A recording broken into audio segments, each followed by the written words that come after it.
성경 봉독하겠습니다. 사도행전 12장입니다. 1절부터 12절까지 말씀 함께 합독하겠습니다. 그때에 헤롯 왕이 손을 들어 교회 중에서 몇 사람을 해하려 하여 요한의 형제 야고보를 칼로 죽이니 유대인들이 이 일을 기뻐하는 것을 보고 베드로도 잡으려 할세 때는 무교절 기간이라 잡음에 옥에 가두어 군인 넷씩인 네 패에게 맡겨 지키고 유월절 후에 백성 앞에 끌어내고자 하더라. 이에 베드로는 옥에 갇혔고 교회는 그를 위하여 간절히 하나님께 기도하더라. 헤롯이 잡아내려고 하는 그 전날 밤에 베드로가 두 군인 틈에서 두 쇠사슬에 매여 누워 자는데 파수꾼들이 문 밖에서 옥을 지키더니 호련히 주의 사자가 나타나매 옥중에 광채가 빛나며 또 베드로의 옆구리를 쳐 깨워 이르되 급히 일어나라 하니 쇠사슬이 그 손에서 벗어지더라. 천사가 이르되 띠를 띠고 신을 신으라 하거늘 베드로가 그대로 하니 천사가 또 이르되 겉옷을 입고 따라오라 한데 베드로가 나와서 따라갈세 천사가 하는 것이 생시인 줄 알지 못하고 환상을 보는가 하니라. 이에 첫째와 둘째 파수를 지나 시내로 통한 쇠문에 이르니 문이 저절로 열리는지라 나와서 한 거리를 지나매 천사가 곧 떠나더라. 이에 베드로가 정신이 들어 이르되 내가 이제야 참으로 주께서 그의 천사를 보내어 나를 헤롯의 손과 유대 백성의 모든 기대에서 벗어나게 하신 줄 알겠노라 하여 깨닫고 마가라 하는 요한의 어머니 마리아의 집에 가니 여러 사람이 거기에 모여 기도하고 있더라. 아멘. 옥문을 여는 기도라고 하는 주제로 말씀을 드리겠습니다. 지난 2월 8일 수요일입니다. 켄터키주에 있는 윌모어라고 하는 한 5, 6천 명 사는 작은 도시에 이 에즈베리 대학이 있습니다. 그 도시의 90% 이상이 크리스천이라고 합니다. 에즈베리 대학의 채플 후에 기도 모임에서 있었던 이 부흥의 현장을 여러분 지금 영상으로 보신 겁니다. 지금 설교하셨던 분이 미어 크리스브라고 하는 목사님이신데 행동하는 사랑이라고 하는 주제로 설교를 하게 됩니다. 설교 후에 그는 이렇게 이야기를 합니다. 사랑을 깨닫지 못한 자가 이 자리에 남아서 기도하자. 그리고 떠납니다. 자발적으로 19명의 학생들이 남게 되는데 기도를 시작을 하는 겁니다. 소그룹으로 모여 기도를 하고 간증을 하기도 하고 죄 고백이 일어나고 귀신 들린 사람이 있게 되면 손을 얹어서 기도하는 그런 역사들이 있게 됐던 겁니다. 찬양 사역자였던 조지 두메이는 그 자리에 서서 10시간 동안 찬양을 인도했다고 합니다. 그가 말합니다. 화장실에도 가고 싶지 않고 목도 마르지 않고 아무것도 먹고 싶지 않았다 그랬습니다. 하나님의 영광스러운 임재가 그 안에 임하니까 그 앞에서 모든 것을 잊고 그 임재에 집중할 수밖에 없었다. 그는 이야기하고 있습니다.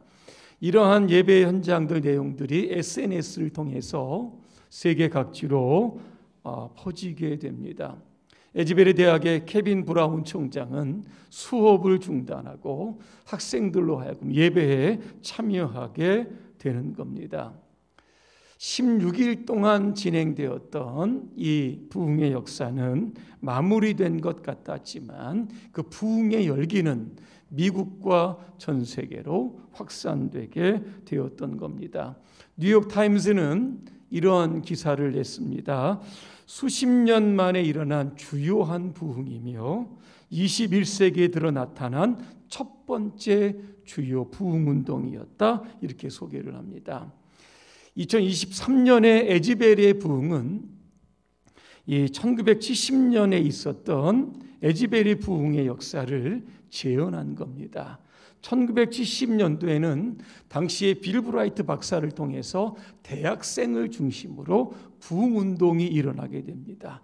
이게 확산이 되어서 미국 달라스에서 엑스플로 72라고 하는 부흥운동이 일어나게 됩니다. 자, 그런데 이것이 한국으로 건너오게 됩니다. 엑스플로 74, 여러분 아마 기억을 하실 겁니다. 1974년입니다. 8월 13일부터 18일까지 여의도 광장에 100만 명이 모였던 아마 그러한 부흥의 현장이 바로 이 에즈베리 부흥으로부터 시작이 되었던 겁니다. 올해 있었던 에즈베리 부흥의 역사가 오늘 침체되어 있는 한국교회의 부흥으로 이어지기를 간절히 소망합니다. 오늘 본문의 배경을 좀 말씀드리려고 합니다. 사도행전 7장에 보니까 스데반 집사가 돌에 맞아 순교하는 사건이 발생합니다. 그때부터 예루살렘 교회에 대대적인 박해가 일어나게 됩니다. 그로 인해서 예루살렘 안에 사도만 남고 거의 모든 교인들이 흩어지게 됩니다. 사도행전 1장 8절의 말씀처럼 온 유대와 사마리아와 땅끝까지 이르러 이제 퍼지게 되면서 복음이 이제 세계 각지로 퍼지게 됐던 겁니다. 자, 그런데 오늘 예루살렘 교회 제2차 박해가 시작이 된 겁니다. 2차 박해의 그 주동자는 누구냐면 헤롯 왕이었다, 그렇게 소개를 합니다. 예루살렘 교회에 있었던 12사도를 중심으로 극심한 박해가 시작이 되는데 12사도 중에 하나였던 야고보를 칼로 죽였다 그랬습니다. 그리고 베드로는 옥에 가두게 되었던 겁니다. 왜 헤롯이 12사도를 비롯해서 기독교를 박해했는가? 이런 이유가 있었던 겁니다. 이 헤롯은 에돔 사람입니다. 로마였던 정치 세력을 등에 업고 팔레스틴을 다스렸던 분봉왕이었던 겁니다. 유대인들의 지지를 얻으려고 하면 기독교를 박해해야 하는 겁니다.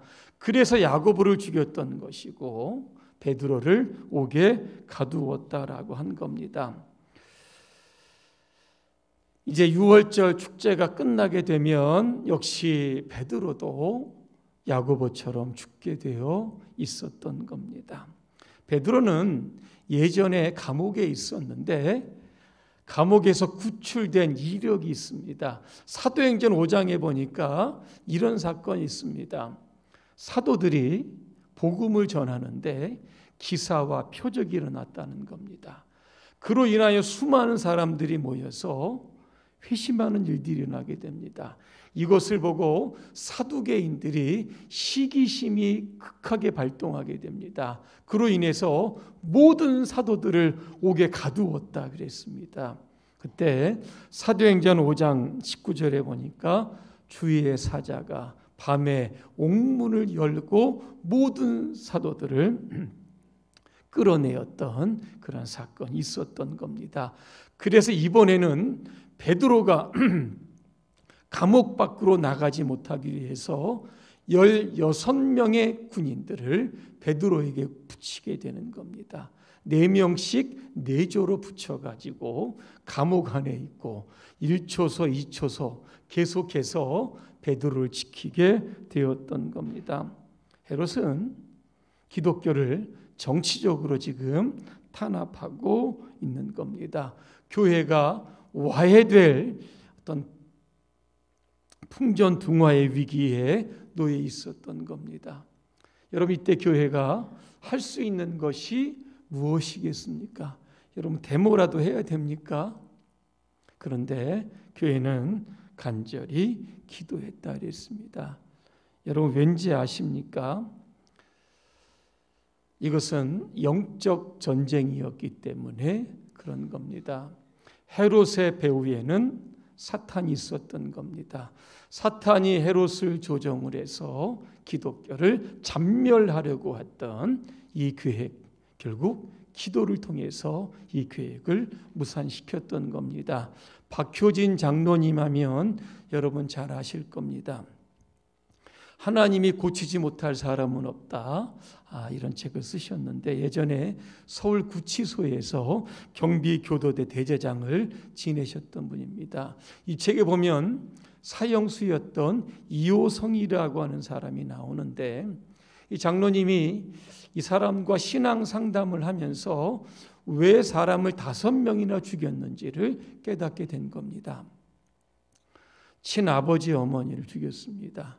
친형과 형수를 죽이고 어린 조카를 죽입니다. 5명을 죽입니다. 왜 죽였느냐 그랬더니 이호성 씨가 이렇게 이야기를 한 겁니다. 사탄이 자기 귀에다가 죽여라 죽여라 죽여라 그렇게 살인 교사를 했다는 겁니다. 그래서 가족을 비롯해서 5명을 이렇게 죽였다는 겁니다. 근데 그 다음부터는 이 사탄이 이호성을 향해서 이렇게 이야기를 한 겁니다. 내 아버지, 어머니, 형수, 어린 조카를 지고 무슨 낯으로 그렇게 뻔뻔하게 살아가느냐. 이번은 내 차례다. 내가 죽어라 죽어라 죽어라. 끊임없이 자살을 충동질했다고 합니다. 요한복음 8장 44절에 보니까 마귀를 가리켜서 살인자다 그렇게 표현합니다. 요한복음 10장 7절에 보니까 도적이 오는 것은 누굽니까? 이게 사탄입니다. 마귀, 귀신들입니다. 이유가 있습니다. 도적질하고 죽이고 멸망시키는 것이다 그렇게 말씀합니다. 지금은 영적 전쟁입니다. 이런 때에 교회는 무엇을 했습니까? 기도를 했다는 겁니다. 영적인 무기 이것이 바로 기도입니다. 기도만이 사단의 진을 무력화시키고 와해시킬 수 있는 그러한 무기임을 그들은 깨달았다는 겁니다. 에베소 6장 12절입니다. 우리의 씨름은 혈과 육에 대한 것이 아니요 정사와 권세와 이 어둠의 세상 주관자들과 하늘에 있는 악한 영들에게 대함이라 그렇게 말씀합니다. 여러분 기도를 하는데 사도행전의 저자는 누가입니다. 한 사람이 기도했다 이렇게 이야기하지 않고 교회가 기도했다 이렇게 이야기합니다. 교회는 공동체입니다. 개인 기도도 좋지만 이렇게 교회적으로 위기 상황이 닥쳐오면 전 교인들이 간절히 하나님께 기도할 수 있어야 하는 겁니다. 교회가 기도할 때 하나님께서 역사하시게 되는 겁니다. 6절에 보니까 베드로가 이제 날이 새면 죽게 되었습니다. 시간적으로 보면 몇 시간 남지 않았던 겁니다. 지금 베드로가 어디에 있습니까? 감옥 안에 있는데 두 군인들 틈에서 잠을 자는데 손에는 쇠사슬이 매어 있었다 그랬습니다. 이런 상황에 하나님은 주의 사자 천사를 급하게 파송을 하시는 겁니다. 천사가 감옥에 이르자 감옥이 환해지게 됐다 그랬습니다. 그리고 천사가 잠자고 있는 베드로의 옆구리를 쳐서 깨웁니다. 급히 일어나라는 겁니다. 그럴 때 두 손목에서 쇠사슬이 풀렸다 그랬습니다. 띠를 띠고 신발을 신어라 그랬습니다. 겉옷을 입고 나를 따라와라 그랬습니다. 이제 베드로가 감옥에 나와서 천사를 따라가는데 이게 꿈인지 생시인지 알지 못했다 그랬습니다. 첫째 초소와 둘째 초소를 지납니다. 마지막 쇠문에 이르다 보니까 쇠문이 저절로 열린 겁니다. 천사를 따라 한 블럭쯤 가게 됩니다. 천사는 떠납니다. 그때 베드로가 깨달았던 겁니다. 뭐라고 이야기합니까? 주님께서 주님의 천사를 보내셔서 헤롯의 손에서 그리고 유대 백성의 꾸민 모든 음모에서 나를 건져주셨다. 그렇게 고백을 합니다. 그리고 어디로 갑니까? 마가의 다락방으로 갑니다. 가서 이렇게 보니까 그들이 기도하고 있었다는 겁니다. 교회가 기도하니까 하나님께서 기도를 실시간으로 응답해 주셨다는 겁니다. 우리가 드리는 기도는 단 한 단어라도 땅바닥에 떨어지는 일이 없는 겁니다. 위기가 있고 어려움이 있고 절망이 있고 우리의 삶이 마치 옥에 갇힌 것처럼 매여 있다라고 하면 우리가 할 수 있는 것은 바로 여러분 기도입니다.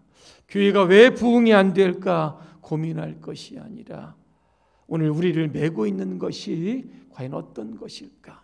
부흥의 발목을 잡고 있는 것이 과연 어디에 있는 것일까? 여러분 기도해야 하나님께서 그 모든 것들을 풀어주시는 겁니다. 베드로가 마가의 다락방에 가서 노크를 합니다. 그때 로데라고 하는 여종이 나옵니다. 보니까 베드로의 음성입니다. 너무나 기뻐서 문을 열지 못하고 기도하는 사람들에게 가서 베드로가 왔다 그랬습니다. 근데 그 다음에 반응해 보니까 참 재미있습니다. 기도하던 사람들이 로데가 베드로가 왔다고 하니까 성경 그대로 15절에 보니까 내가 미쳤다. 성경에 그대로 써 있습니다. 뭔 소리냐? 베드로가 어떻게 나오냐 감옥에서. 아마 그의 천사가 왔을 것이다. 그렇게 이야기합니다. 베드로는 계속 다락방의 문을 두드립니다. 문을 열어보니까 베드로가 들어왔던 겁니다.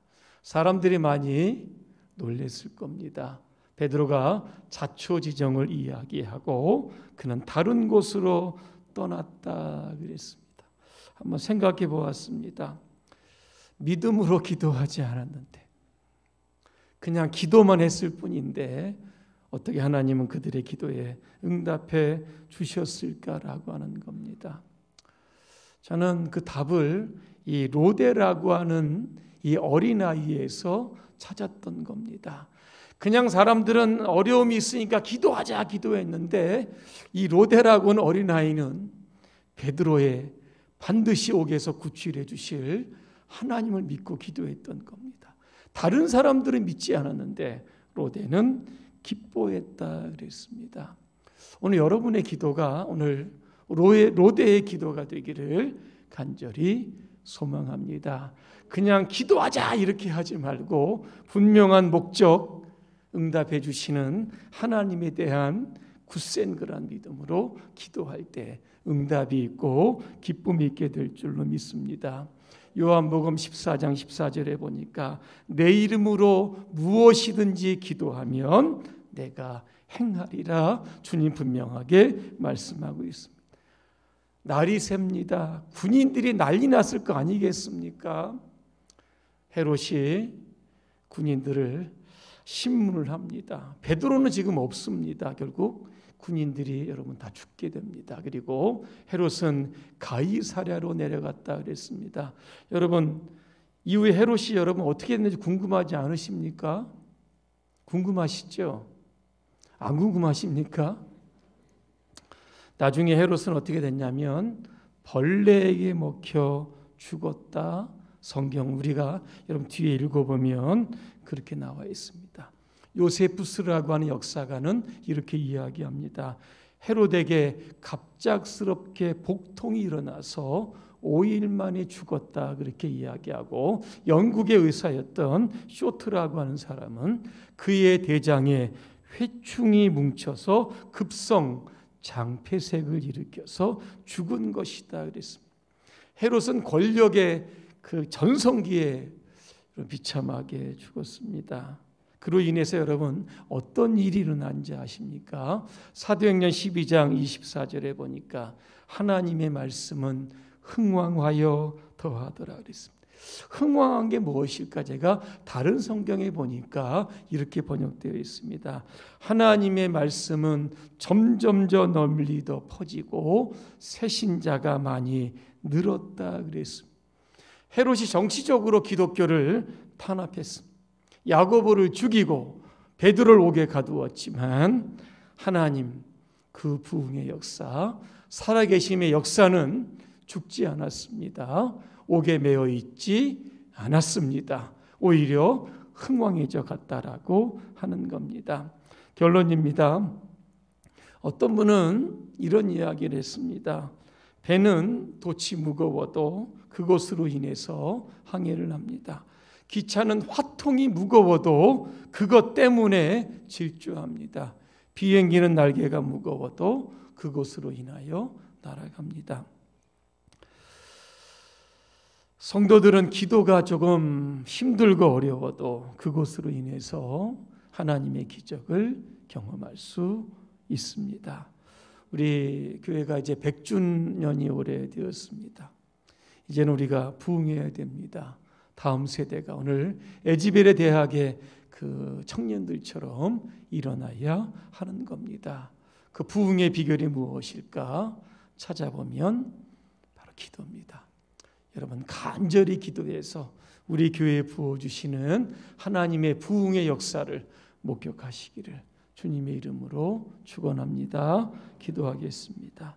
은혜로우신 하나님, 예루살렘 교회가 간절히 기도함으로 옥에 갇혀있는 베드로를 구출해낸 것처럼 우리 교회가 간절히 기도함으로 부흥의 문을 열어주시고 오늘 우리 교회가 새 신자를 더하게 하시는 하나님의 그 부흥의 역사를 목격하게 하여 주시옵소서.